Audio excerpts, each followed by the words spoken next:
So you try it tonight. Try it with anything in this world.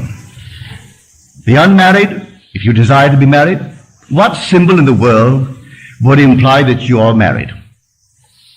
A little band in this Western world, a little band around this finger. Not around any other finger, around this finger.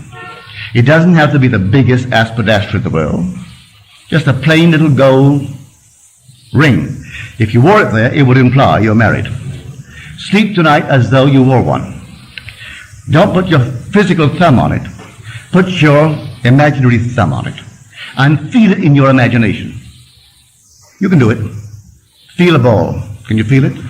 Then feel a piece of silk. Feel this, one after the other. Can you discriminate between all these different sensations? If you can discriminate between this and a tennis ball and a baseball and a piece of silk, then you can't discriminate between nothings. They must exist, though unseen by your eyes, they still must exist. So if I can discriminate between these unseen objects, these objects, though unseen, must be real. Well, now take that and put it there. But feel when you wear it that you are proud of the one who put it there. You don't have to see what he looks like. When it's put there, you'll be proud of his name, to bear it, and you'll be proud of him. Just put it there. You know why I know that? My wife did it. She did it. Actually, she did it. One day she was in the presence of a so-called sensitive. And this one said to her, "Why did you take off your wedding ring?" She said, "I am not married." "Oh," she said, "don't fool me. You took off your wedding ring." She said, "But I'm not married." She said, "I'll even tell you his name." And she started off with Never. She didn't quite get it, but she was coming very, very close to it. She was actually sensing what my wife in consciousness was feeling. When I first met her, I wanted her the very first day I knew her. I wanted to marry her. But I was entangled. Was I entangled? But by this law, I disentangled myself. Without hurting anyone, I disengaged myself from all these complexities so that I could actually legitimately say, "Will you marry me?" But in the meanwhile, she was wearing the ring. I hadn't yet put it there, but she allowed me to put it there and slept as though I had put it there. So I tell you, unmarried ladies, if you desire to be married, maybe you don't. If you do, that's the way to do it. And it'll come out of the nowhere. You don't have to go and buy anyone or try to meet the right people. Usually when you try to meet the right one, he's always the wrong one. So don't go searching. Those who go searching for love only make manifest their own lovelessness. And the loveless never find love. Only the loving find love, and they never have to seek for it. So you fall in love, you don't have to seek for it. You draw them. They come to you. So here, this is the power of which I speak. The power of the universe, the power that created and sustains the universe, is resident in you as your own wonderful human imagination. That's God. Don't forget it. I know it's difficult when man has been trained to believe in an external God. And he goes to church and gets on his knees and he prays to an external God. And he goes home at night, maybe he does say his prayers, and he gets down on his knees and he prays to an external God. All right, maybe that's a nice thing for someone to do. But I tell you, he isn't out there at all. You won't be criticized for it, but he is within you. Very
Personal, may I tell you?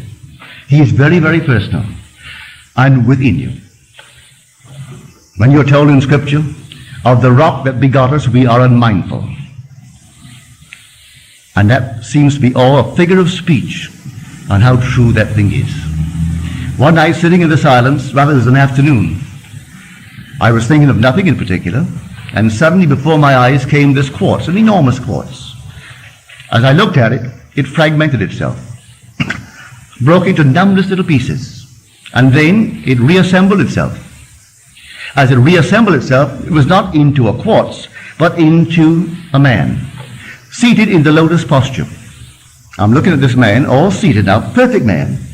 As I looked at him, I'm looking at myself. Here I am, the perceiver, observing myself, seated in the lotus posture. This deep, deep meditation. And as I became aware that I'm looking at myself, it began to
glow.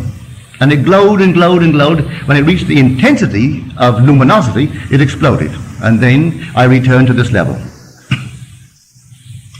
Where did I see him? Within me. That being is meditating this.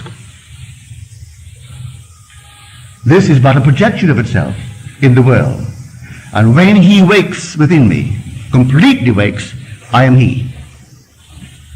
God actually became me, that I may become God. And he's put me through all the paces, allowing me to make all the mistakes, to make a monster like the thing that I talked about earlier. I made that, and I made a lovely one.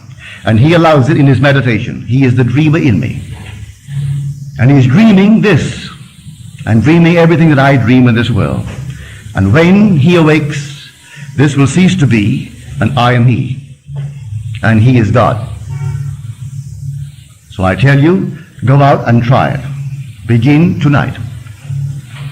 I make you this promise: if you try it faithfully, you will not fail.